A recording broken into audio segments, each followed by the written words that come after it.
চলো আজ শীতের সকালে সকাল সকাল এক ফাঁকে মায়াপুর ঘুরে আসা যাক।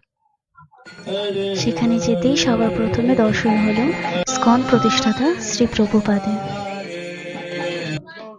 ফুলের যেন বাহার বসেছিল, সম্পূর্ণটা খুব সুন্দরভাবে সাজানো, সাথে ছিল মন্দিরগুলো।